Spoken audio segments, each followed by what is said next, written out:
Kejadian banjir bandang di Desa Gunung Sari tanggal 7. Ketinggian air 1,30 meter. Rumah terendam, akses tertutup.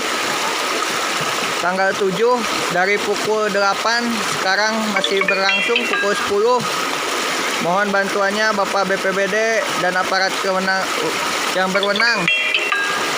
Ini ada lansia, sekitar 10 orang di sini terjebak.